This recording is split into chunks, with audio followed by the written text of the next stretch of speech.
podcast Porteira da Fantasia.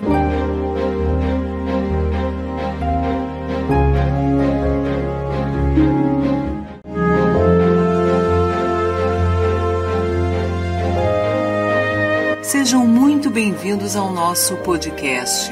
Estamos abrindo para você a Porteira da Fantasia. Você é nosso convidado para entrar nesse mundo fantástico e conhecer a produção literária da escritora Simone Sauresig, através de variadas publicações, gêneros e suportes.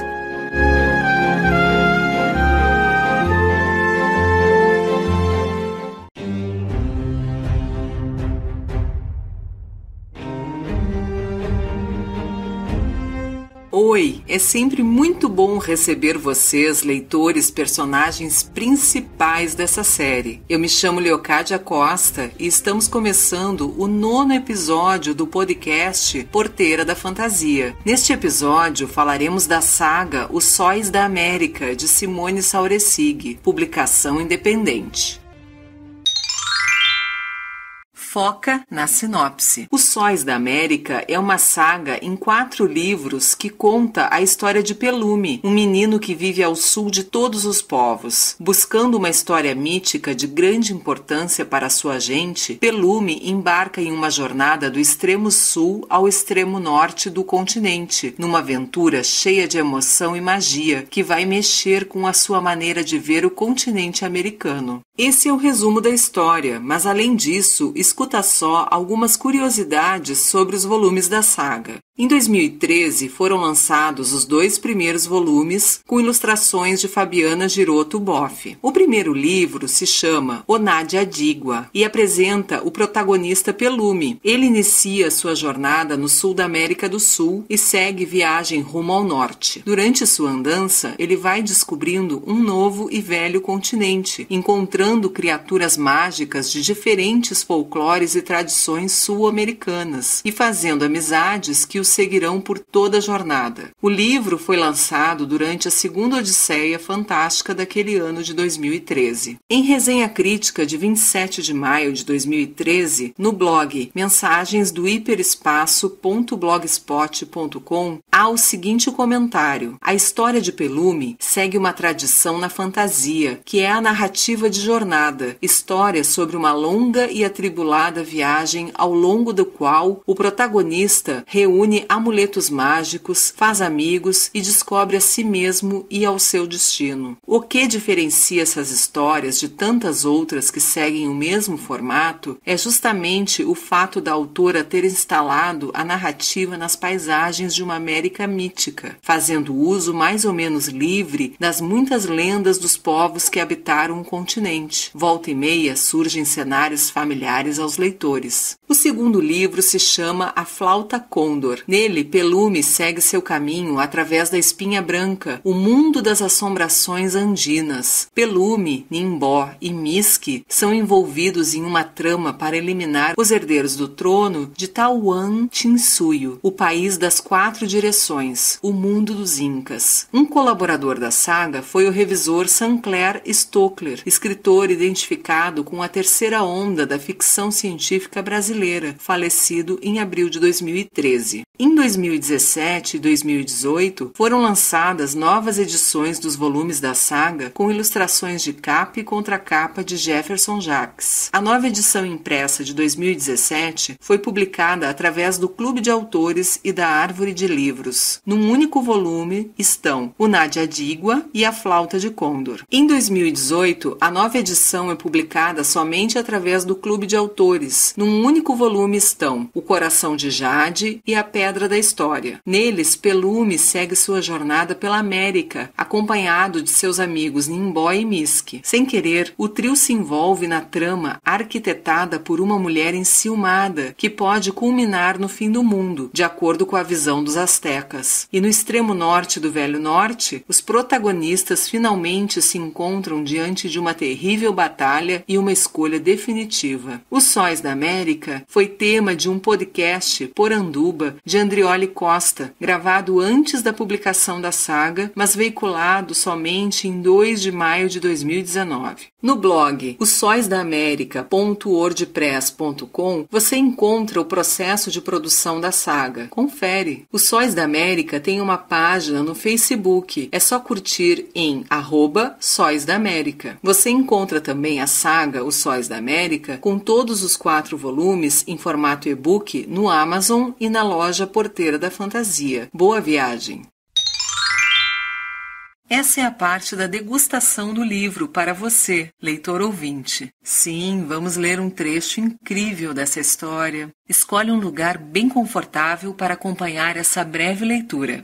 Escolhemos o início do primeiro volume, A História para Chamar de Sol. Ao sul, mais ao sul de todas as histórias conhecidas, havia um mar frio e escuro, onde navegavam as maiores ondas de todos os oceanos. Um vento glacial soprava sobre elas. Às vezes, se via passar uma placa de gelo grosso povoada de pinguins. Também era comum ver sob as águas vultos escuros e rápidos, e frequentemente se ouvia o piado das gaivotas e o bater das asas dos albatrozes. Ao sul, mais ao sul de todas as histórias conhecidas, morava Pelume. Ele vivia em algum ponto desse mar gelado, numa ilha rochosa tão fria e escura, de picos tão aguçados que muitas vezes era confundida com alguma onda do oceano. O vento amava esse lugar, porque ali podia quebrar nas pedras afiadas e uivar sua canção de vento. As próprias aves tinham especial predileção pelos penhascos, cheios de buracos em que podiam fazer seus ninhos em segurança. Nos profundos vales, onde as montanhas guardavam um pouco de calor, cresciam uns campos minguados e uns bosques verdes, desde onde olhos brilhantes espreitavam as fogueiras que o povo de Pelume acendia nas grutas em que viviam. Os do Fogo. Era assim que o povo de Pelume se chamava, porque eram os únicos seres vivos dos que conheciam que sabiam acender fogo. Isso os levava a pensar que eram os únicos homens que existiam e, portanto, os únicos em todo o universo que sabiam acender e manter viva a chama, com o que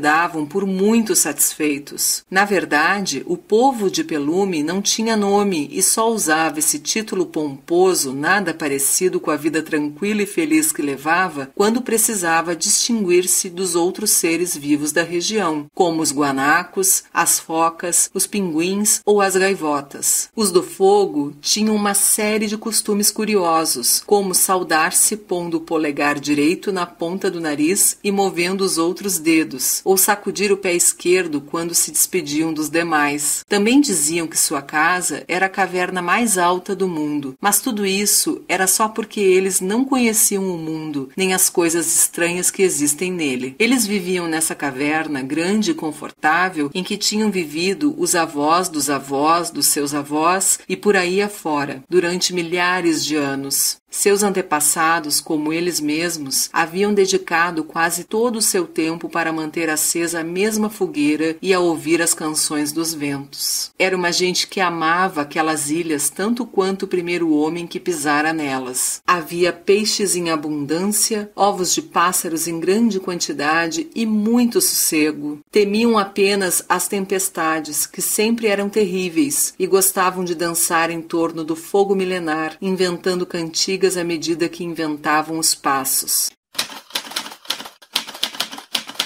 Agora vamos falar com a escritora Simone Sauresig, e quem faz as perguntas é o jornalista e colaborador do podcast Porteira da Fantasia, Daniel Rodrigues, com a sua mochila pronta para viajar na web. Bem-vindo, Daniel! Olá, Leocádio, olá, Simone. Vamos conversar com a escritora Simone Sauresig sobre a saga Pelos Sóis das Américas. Simone, como foi o teu processo de escrita da saga em 4 volumes? Daniel, como é que tu me pergunta isso logo de saída? Porque essa resposta é enorme, é muito grande. Começa que o Sóis da América, para mim, é o meu Senhor dos Anéis, né? Eu muitas vezes digo isso. Eu li O Senhor dos Anéis e fiquei absolutamente apaixonada pela história. E tudo que veio depois da leitura da saga do Tolkien foi uma tentativa de escrever o meu Senhor dos Anéis. Então, isso é uma coisa que a gente tem que ter em mente, porque inicialmente, né, a história era para ser contada em 3 volumes. E para isso eu me organizei, porque na época, uns 15 anos atrás, muitas coisas eram diferentes, não é? Eu, em primeiro lugar, dava aula de balé durante todo o ano, eu tinha muitas turmas, então durante o ano eu não conseguia me organizar para me dedicar a essa história como eu sabia que eu teria de me dedicar, né? Com pesquisas e tudo mais. Então, eu me programei para escrever no verão. E a outra coisa interessante desse processo é que na época a internet era discada. E por que eu digo isso? Porque, sendo discada, ela era pelo telefone. Isso significava que ela era mais cara do que ela é agora e ela não era tão rápida. Mas eu não queria abrir mão da internet como fonte de pesquisa por conta da imagem. É uma coisa muito boa quando a gente consegue ter uma fotografia daquele lugar que a gente está descrevendo ou que a gente imagina que as aventuras do personagem vão passar por ali. Então foi uma coisa muito... Eu considero muito engraçado, porque do lado de fora da minha janela fazia um calor de, sei lá, quase 40 graus. A minha veneziana estava fechada e ainda por cima minha mãe resolveu fazer a reforma da casa e por conta da nossa atividade em torno da dança e coisa e tal, as reformas aconteceram também durante o verão. Então, do lado de fora do meu quarto era aquele calorão, era aquele solaço e do outro lado eram os caras fazendo então a reforma e eu aqui dentro pesquisando no escuro e escrevendo a história do Pelume. E foi um processo bem longo. Claro que a pesquisa não ficava reduzida a esse período de verão, eu pesquisava durante todo o ano, ia juntando, né, material e tal, e tentando organizar mais ou menos numa ordem para poder depois escrever a história do Pelume sem grandes problemas. Foi mais ou menos assim e foi um processo, assim, 4 verões dedicados a essa história, um para cada volume, né? Porque originalmente Os Sóis da América foi publicado em 4 volumes diferentes, porque eu achei que dessa maneira ele seria mais interessante desde o ponto de vista comercial e coisa e tal, então eu fiz ele em 4 volumes. Então 4 volumes, para cada volume foi um verão e foi mais ou menos assim que a coisa toda andou. Foi bem legal. Como se deu a escolha dos nomes das personagens e a divisão da viagem pelas Américas míticas? Os nomes sempre são um desafio à parte, porque, bom, o nome dos personagens, em primeiro lugar, assim, para mim, né, ele precisa ser sonoro e ele precisa ser um nome que fica fácil na cabeça da gente. Ao mesmo tempo, sabemos que os povos originários das Américas e praticamente os povos originários de todo mundo usam nomes não pela estética, né? Que nem hoje em dia a gente diz, eu quero ter um filho que vai se chamar, sei lá, Rafael, né? Ou uma filha que vai se chamar Maria Clara. A gente vai meio que pelo nome, pela estética daquele nome, né? Ou que de repente lembre uma pessoa da família que já faleceu, uma homenagem, alguma coisa assim. Mas os povos originários de praticamente todo mundo, eles também têm essa coisa de que os nomes representam algo, não é? Eles têm um significado e as comunidades normalmente sabem o nome, o significado daquele nome. Então foi um garimpo.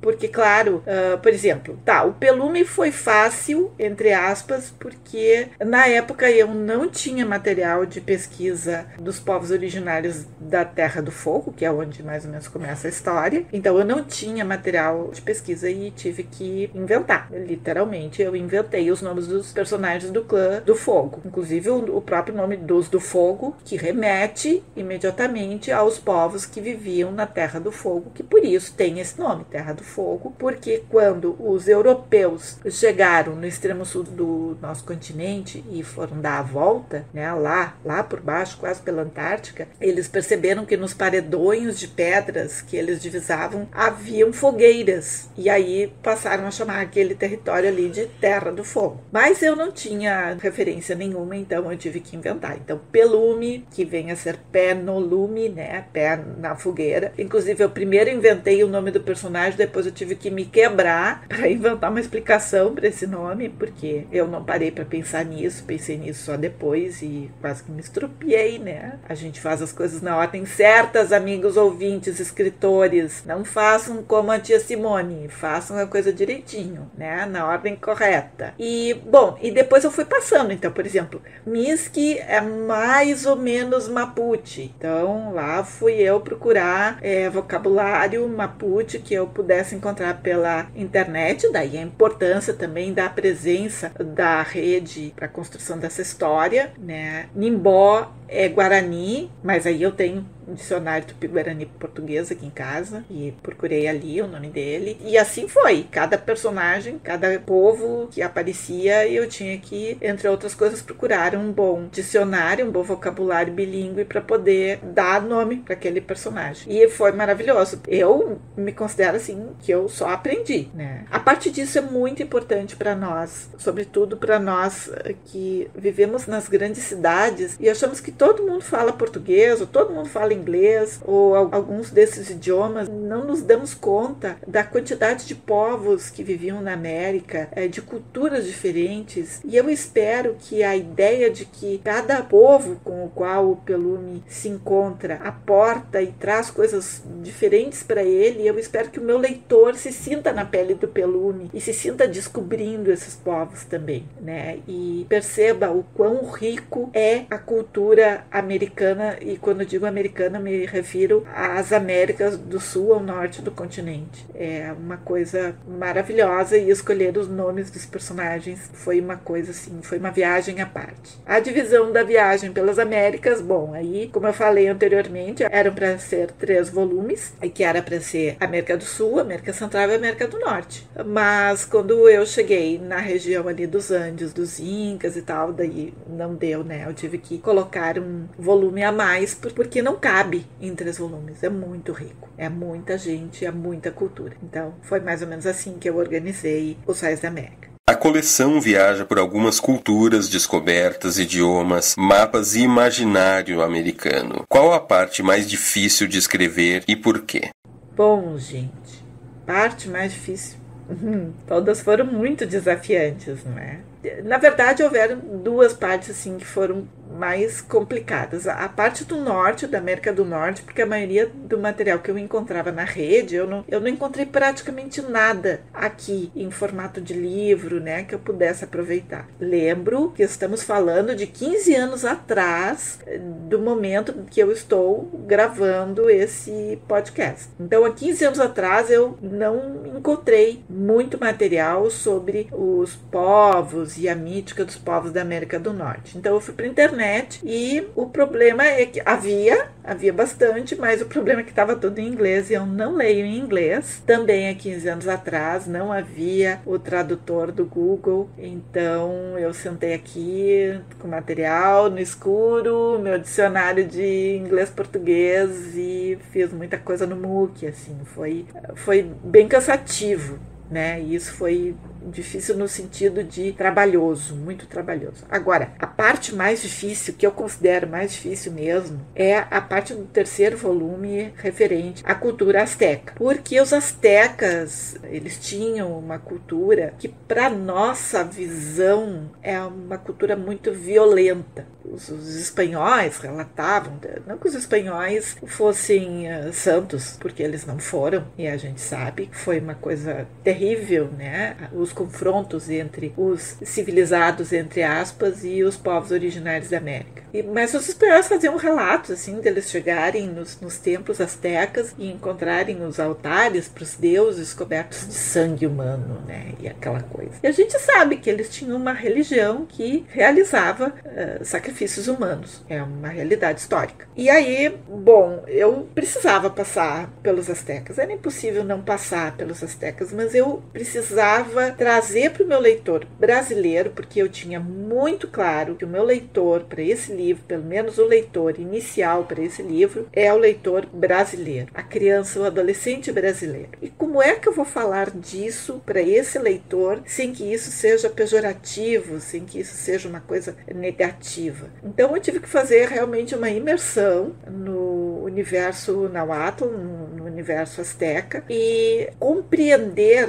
por que essa religião tão voltada para a questão do sacrifício humano, para a questão da dor, para tudo isso. Eu tive uma sorte muito grande porque no ano que eu estava escrevendo esse livro, saiu pela Artes e Ofícios um apanhado voltado, falando especialmente dos deuses astecas, maias e incas. E isso ali foi assim o meu fiel da balança, né? Porque a partir da leitura desse material eu pude compreender mais ou menos, eu imagino que tenha compreendido mais ou menos por onde vai a filosofia por trás dessa religião que nós olhamos para ela e dizemos que é muito sanguinária. E foi realmente uma descoberta de eu olhar e pensar, poder entrever além do meu preconceito civilizado, entre aspas, porque nenhum preconceito civilizado, né? O civilizado seria não ter preconceito nenhum, mas eu pude entrever e pude derrubar esse meu preconceito e eu espero que tenha compreendido um pouco da filosofia por trás dessas ações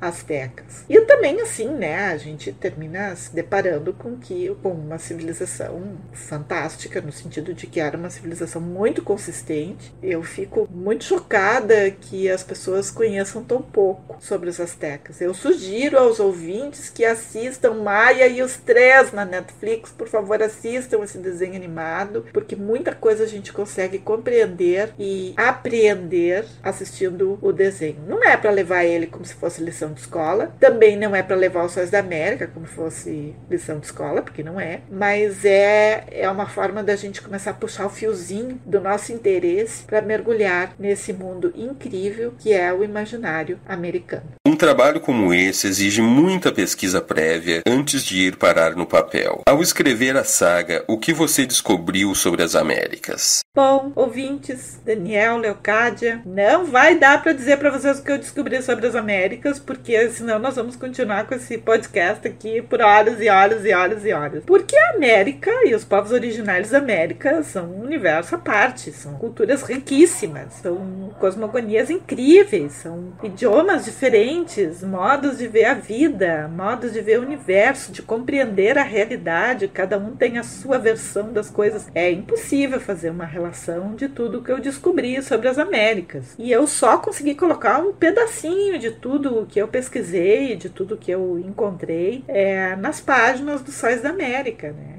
Mas sim, exigiu muita pesquisa prévia. É um dos trabalhos para os quais eu mais pesquisei, porque, bom, por razões óbvias, né? Esses 4 verões sempre foram antecedidos de anos de pesquisa, né? E durante a escrita de cada um dos volumes, ou de cada uma das partes, eu também continuava pesquisando. Às vezes encontrava uma coisa e tal, e daí ia lá e corria, e aquela uma coisa era como um fio de linha mesmo, que você vai puxando, e quando você vê, você tem um novelo hiper super colorido e complexo nas mãos. Então, foi isso que aconteceu comigo, e eu espero que os meus leitores também se sintam convidados a puxar esse novelo dos fios das culturas do ambiente que nós habitamos. Afinal de contas, nós somos americanos, todos nós somos americanos. Mesmo aqueles que não fazem parte daqueles povos originários, ou seja, pessoas que são mais ocidentais, digamos assim, ou enfim,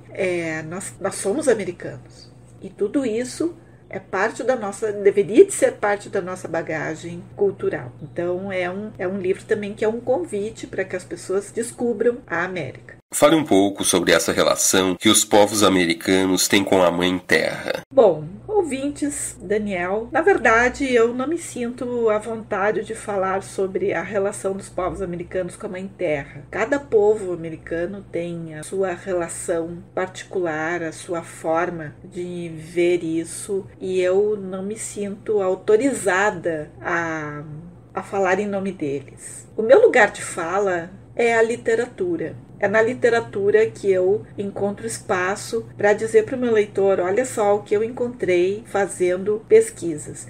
Sóis da América, além de ser a saga e ter esses diferentes formatos, né? O formato original, a primeira edição foram 4 volumes, depois eu dei uma condensada nesse formato para 2 volumes, que é o que circula agora através do Clube de Autores, e finalmente juntei todo esse material num só volume virtual, no e-book, que se encontra no Amazon. Então, o que eu coloquei ali é um pouco do que eu compreendi sobre as coisas que eu pesquisei. E eu devo dizer que a gente precisa aprender com essas formas de ver o planeta, que é a forma de ver dos povos originários. Quando a gente diz que a mãe é a terra, normalmente uma pessoa que mora numa cidade, a gente diz isso, mas é meio que da boca para fora, porque a gente está morando num edifício. Eu, por exemplo, moro num 5º andar, eu não moro sobre a terra ou dentro da terra, numa caverna ou numa gruta, uma coisa assim. Eu moro muito acima, né? Eu moro num 5º andar. São algumas dezenas de metros acima da Mãe Terra, né? A gente olha para a Mãe Terra e a gente tem uma visão de dominação. Enquanto que o que eu percebo é que os povos americanos, os povos originários, eles têm outro tipo de relação. É uma relação muito mais afetiva, é uma relação muito mais séria do que a nossa. Nós que vivemos em cidades achamos que dominamos, né? A gente mora em edifícios, que nem eu comentei, as pessoas têm split, têm ar-condicionado, então elas não têm que se preocupar se lá fora faz calor. Claro que eu estou me referindo aqui às pessoas classe média para cima, né? Porque a gente sabe que tem gente que não tem acesso a esse tipo de tecnologia. Então, essas pessoas, a gente mora num apartamento onde você domina a temperatura que faz dentro do apartamento, você controla a luminosidade, porque quando começa a escurecer você acende a luz. Se você morar numa cidade, vai estar rodeado de luz, à noite praticamente desapareceu, se transformou numa outra coisa luminosa diferente, que não é mais a noite, não é mais a escuridão, não é mais o céu estrelado, não é mais nada disso, né? E não é que a gente deva esperar que os povos americanos ou qualquer pessoa viva como há 1.500 anos atrás, há 2.000 anos atrás. Não. Mas a gente precisa reconhecer que no momento que você acha que está dominando um sistema planetário, a sua relação com ele muda, né? Você passa a achar que domina, passa a achar que manda, e você não manda nada, né? Basta ver que toda vez que dá um temporal e cai a luz e cai a internet, a gente fica, inclusive tem lugares que ficam sem água, ou seja, no momento em que desaparece uma unha da civilização, da nossa civilização, que é uma unha que move muitas coisas, mas enfim, algumas pessoas inclusive perdem acesso ao básico de todas as civilizações, né? Então, essa forma que nós temos de olhar para o planeta e dizer, a gente precisa salvar o planeta, a Mãe Terra, a gente precisa salvar o oceano, porque a vida vem do oceano, mas a gente percebe muitas vezes que aquilo é meio que da boca para fora, sabe? É um discurso que a gente repete e a gente até gostaria de fazer ele valer, mas a gente está muito viciado na nossa cultura, a gente está muito viciado na nossa tecnologia, no conforto que ela nos proporciona, e não admitimos ficar sem, e achamos que aquelas pessoas que não têm acesso às coisas que nós temos, que elas não têm como viver bem. E uma das coisas que a gente aprende é que todas as civilizações encontram uma solução para os seus problemas. Ou seja, a solução das coisas está em nós. Mas nós precisamos assumir essa bronca, né, de resolver os problemas. Quanto maior a civilização, quanto mais complexa ela é, maiores são os problemas que elas parecem enfrentar e maiores são os riscos que elas correm.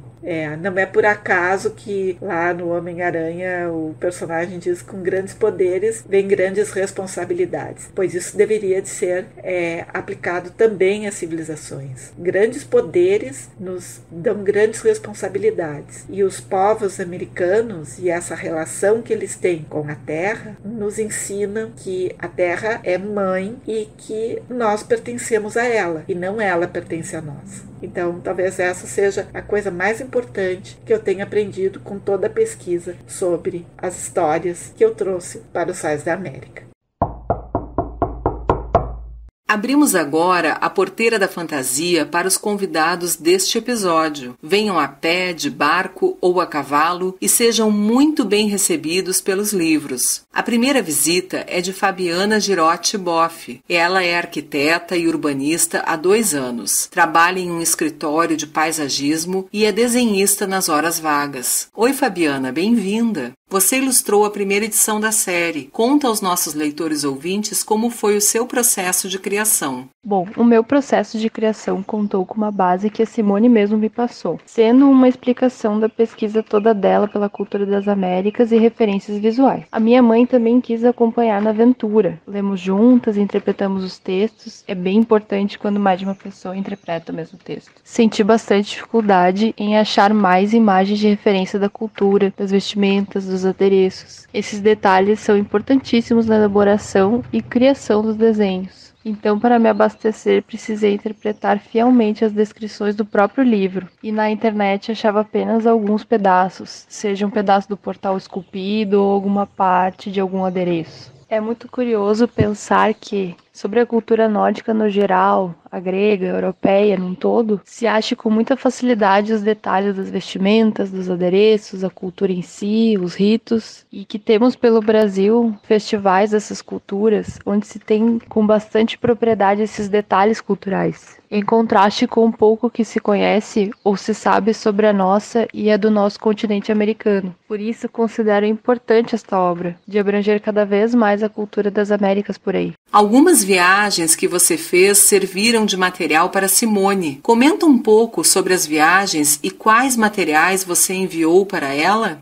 As viagens que eu fiz, coincidentemente, foi em direção ao Velho Norte. A primeira foi uma excursão, entre aspas, de estudantes de arquitetura para Montevidéu e Colônia do Sacramento. Logo que vi o roteiro, eu fiquei muito entusiasmada e curiosa para saber se eu iria encontrar ou não o portal da cidade. Foi uma sensação incrível perceber a paisagem se revelando com os muros e o portal com a ponte levadiça aberta e as casas ao fundo. Fiquei tão animada que parei um tempão em volta do portal olhando os detalhes e tudo. Alguns anos mais tarde, houve uma nova oportunidade de excursão, também de ônibus, para Machu Picchu. O mais interessante é que passamos 15 dias neste roteiro no todo. Ele saía de Porto Alegre e seguia em direção ao norte, passando por Salta na Argentina, Copacabana na Bolívia, Arequipa e Cusco no Peru e por fim a cidade mais antiga, Machu Picchu. O roteiro incluía sempre museus da cidade e à medida que íamos em direção ao norte, a cultura inca se revelava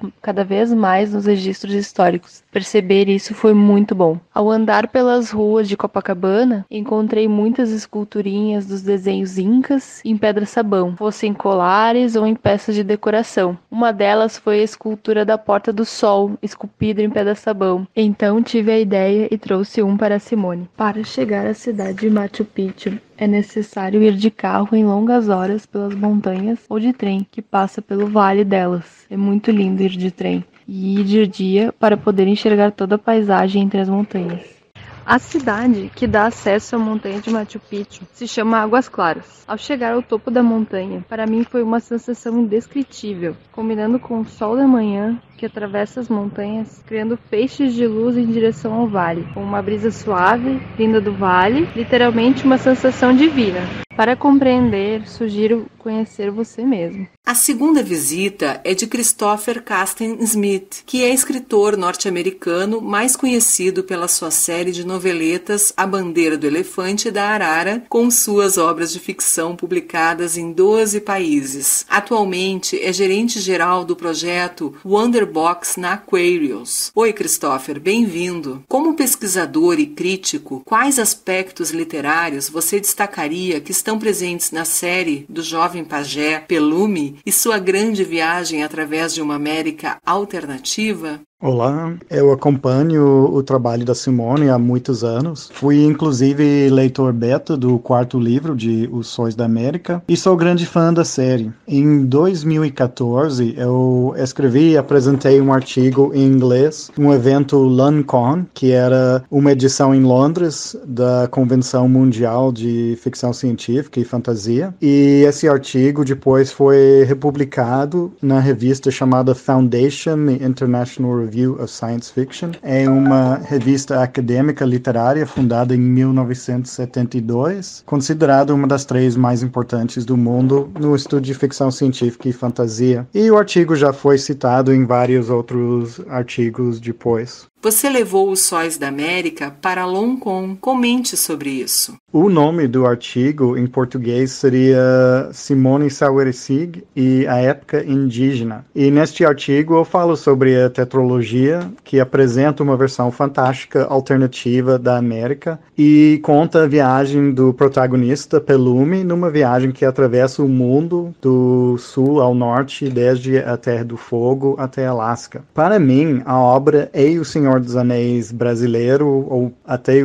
podemos dizer o Senhor dos Anéis americano, né? Porque onde Tolkien buscou inspiração nas lendas europeias, Simone bebeu da fonte do próprio continente, com personagens ligados a mais de uma dúzia de etnias, desde Mapuche e Macovi no sul, Guarani, Tupi no Brasil, Azteca na América Central, no Cherokee, Algonquian e outros na América do Norte. Assim, essas são algumas dos povos que ela estudou, que ela integrou nessa grande obra épica. O tema da obra é sobre histórias e cultura, como as histórias que contamos definimos a nossa identidade, e quem perde as suas histórias perde a sua identidade. E como eu resumei no final do artigo, nós somos as nossas histórias. A própria autora já falou sobre a influência de globalização quando ela escreveu a obra, como existe o perigo do global apagar a identidade local. E a ideia é que a gente vai esquecendo as nossas histórias, a nossa identidade com o global, com toda a informação que a gente tem de outros lugares. Então a viagem de Pelumi agrega não apenas as histórias do povo dele, mas de muitos outros povos da América.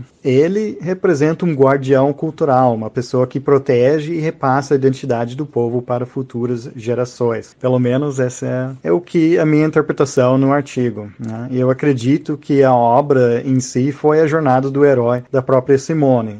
Foi uma obra que, desde a concepção dela até a publicação final, levou 30 anos. Então, foi realmente uma grande viagem, uma grande jornada durante a vida dela.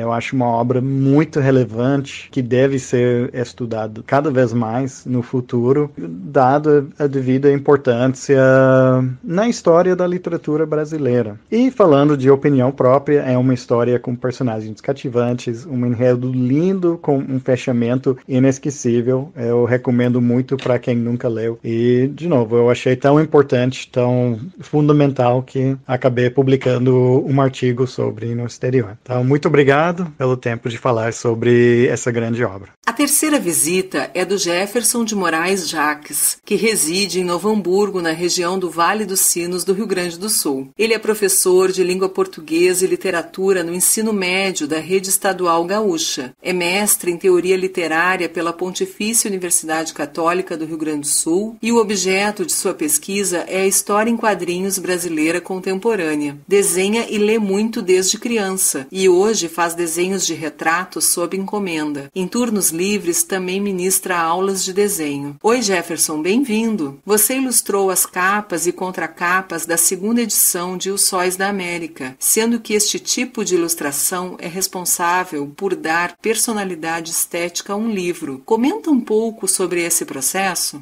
Olá, eu sou o Jefferson, ilustrador da capa e da contracapa de Os Sóis da América. Foi um convite muito especial da minha amiga Simone Sauersig. Eu topei o desafio, embora eu não seja o que se pode chamar de ilustrador de livros, né? Eu não trabalho com design gráfico, eu domino apenas técnicas tradicionais, sei apenas desenhar à mão, então isso pode ser às vezes uma limitação para quem vai ilustrar a capa de um livro. Mas eu topei o desafio assim mesmo. Foi um processo um pouco rápido, dado o momento em que eu me encontrava. Eu sou professor de língua portuguesa e eu estava com muita coisa para corrigir dos alunos, muitas tarefas da escola, então eu não consegui ler e reler com calma e sentar junto com a Simone e conversar mais tempo sobre os livros, né? Sobre a atmosfera da história, sobre a identidade visual que a história deveria ter pela sua capa, né? Foram conversas rápidas, bem objetivas. Então eu peguei referências na internet, exatamente do que eu precisava, o mínimo que eu precisava, e fiz alguns esboços, mandei para Simone, ela gostou, deu algumas ideias, eu fiz as modificações e mandei a arte final. Então eu acredito que, embora tenha ficado legal o trabalho, eu gosto muito de ver na minha estante esses livros com os meus desenhos na capa. Eu acho que poderia ter ficado ainda um pouquinho melhor caso eu tivesse conseguido fazer com mais tempo, porque ilustrar para livros requer um tipo de dedicação que não é a mesma que se tem quando se desenha uma outra coisa, né? Um livro tem uma narrativa por trás, ele tem uma história, ele tem personagens, ele tem uma grande aventura. E é importante que a gente esteja o máximo possível por dentro disso e tendo vivido isso com a intensidade que tem para conseguir fazer o desenho. Então eu acho que eu não cheguei a vivenciar tanto quanto eu gostaria as histórias no momento da concepção dos desenhos, que é uma coisa que eu gostaria de corrigir um dia se pudesse. Mas eu fico muito feliz assim mesmo com o fato de ver na estante da minha casa aqui os livros com meu desenho na capa. Foi um dos trabalhos mais diferentes que eu já fiz e fiquei muito feliz por ter feito. Estamos muito felizes pela participação de todos nesse 9º episódio e, para fechar, trazemos o comentário de uma leitora que leu os 4 volumes dessa saga e nos conta por que indica a vocês, leitores ouvintes, essa leitura. Nana Calimeres, que nasceu em 1973 em Brasília, fez jornalismo por querer se tornar escritora. Tem alguns livros publicados no Amazon. Fez 3 edições do livro A Biblioteca de Alexandria. Agora dedica-se à psicanálise para ajudar outras pessoas como ela. Tem um filho e 3 gatos. Bem-vinda, Nana. O que eu posso dizer sobre Os Sóis da América? Foi um livro muito emocionante, porque foi o último livro que eu li para o meu filho, e durante as últimas páginas, assim, já estava percebendo que ia chegar no final, eu começava a chorar e não conseguia segurar, e fui até que eu terminei. E depois tem uma coisa que, assim, é um livro que eu comparo ao livro do alemão Michael Ende, que eu não sei falar, é História Sem Fim, porque é uma fábula que vai trazendo pra gente sensações, conta sobre nós mesmos, né, nossa busca por histórias, talvez assim, as histórias nossas, dos nossos antepassados, porque cada pessoa vai ter uma história para contar, sobre as nossas buscas internas, né? Então é um livro que traz uma sensação de profundidade real, né? Que vai trazer as aventuras de um menino, que na verdade são as nossas próprias aventuras. Eu não tenho palavras para descrever. Tem um negócio no livro que eu até encontrei, que se chama o Naladígua, que é o cajado que o menino usa para viajar. Uma vez eu encontrei um pedaço de pau, assim, e virou meu Naladígua. Infelizmente ele quebrou, porque assim, limpava o meu quarto, não sabia como é que era aquilo ali, qual a importância que tinha. Então foi um livro que marcou a minha vida para todo sempre.